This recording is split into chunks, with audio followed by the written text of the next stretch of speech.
This seminar has been so informative. Quite refreshing. A mind-shifting session. Impactful. Awesome. Wonderful. Transforming. Interesting. Mind-blowing. This seminar is one of the best. Exposing. Has been fantastic. Inspiring. Insightful and practical. Very creative and innovative. It's really eye-opening for us, and we are very glad and we are excited. Today we're live at the Ambassadors College, Ota, in Ogun State, and we are implementing the Ready for Life curriculum. Children will offer this subject once a week. And why do we do this? Many years ago, we noticed that for every sexual behavior of children, they are either suspended or sometimes school will expel. And we began to wonder, why will this happen? Especially since the school is supposed to be a level of learning where whatever problem we discover, we create solutions for them. So we went into research and we began to look for models and templates that can help students recover from whatever challenges they're going through, especially now that we're handling Generation Z. So we sought to look for a curriculum that can influence behavior, govern behavior, and produce a predictable outcome of children who will collaborate to transform our world.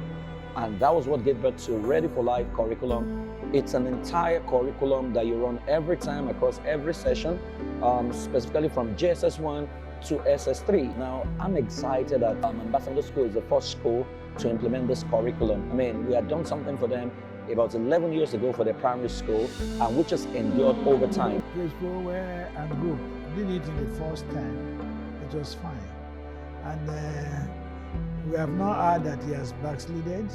God will not allow that to happen.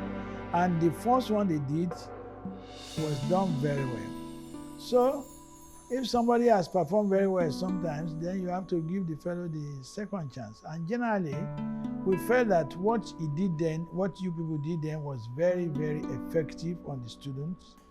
Many of the students then were taught. They know what was private part, what was public part. And then some of them who had problems were helped. And it was, for a long time, it was very, very effective until this lockdown came and brought another experience to that. So the lockdown, and plus the fact that maybe it was such a long time, about 9 years then, so maybe we needed, that's why we have a rethink that, hey, maybe God will want us to have a rethink on this thing. Maybe we have to do it again. And if that is the case, we have not seen anybody that we feel can do it better. And we feel that what you are doing is very good. It's not only good enough, it's really very good. And the testimony I have from all the teachers and parents who listen to you is that, wow, if we have done this before, maybe things will not have happened. So it's very important for us to really call you back again, to come and do what you did very well, and to come and do it again. So that's why we call it. Now, this class have been exposing, it has been mind-blowing. It helped me to realize that aside from inculcating knowledge into a child, it has to be all-round development. A child being under my care faces so many challenges on a day-to-day. There are a lot of emotional issues that need to be addressed. And so all that I've learned in class, what difference is it going to make? Yes, it's going to make a whole lot of difference. By the time I get into the classroom, I'm not just going to be focusing on the child's performance. Is this child paying attention? But I'm going to be looking at what we call root cause analysis. I remember what Mr. Praise said. He said, do not provide a solution until you have done a root cause analysis. So when I have a student that is being disturbed, a student that is not performing well, or a student that is not channeling his or her energy right, as an educator, I am not expected to condemn the child, rather I'm to do a root cause analysis. And one of the things he also said was when he spoke about the perception of the Generation Z, or about those that are leading them. And if we don't understand them, we will not be able to lead them. We may have good intentions for them, but we need to understand the people we are leading. You see, life is not black and white, up and down. There are shades. Right? When you understand that, you will not get into friction. You will listen to your students. They will come with alternatives. Say, wow, okay, I agree with you, but this is what I think. If you give children to ISIS or Boko Haram for 52 weeks or for an entire session, who will they become at the end of the session? And that's what we're trying to do, to be able to say that schools should be able to predict the kind of children that they will produce at the end of the session. Right? So if a child enters into your school at GSS1, can you say that this is who this child would have become at SS3?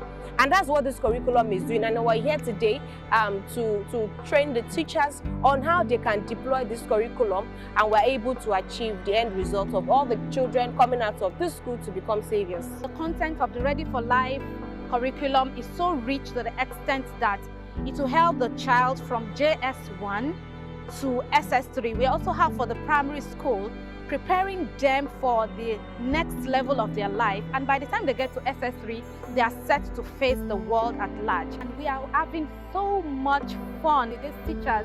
They are ready to learn. It's also like a therapeutic session for them, because it's opening their eyes to some of those things that they had gone through that is affecting who they are today. And I'm so excited, and I appreciate the fact that the teachers are ready to learn.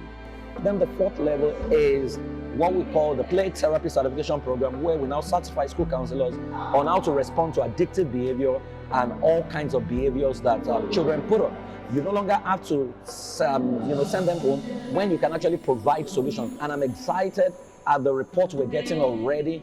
I'm so sure that this will transform every school, and you no longer have to send children home, because especially if you say your school is a religious school and your child now gets into pornography and the next thing you suspend, you have admitted the power of your God cannot save that child. What can happen when schools know exactly what to do? That is what we have compiled and put together in this program called Ready for Life. Well, your school is a call away from us. You can call us if you're a parent, your child deserves this. We look forward to working with your school and helping you implement this. We're a call away from you. Thank you very much. God bless you.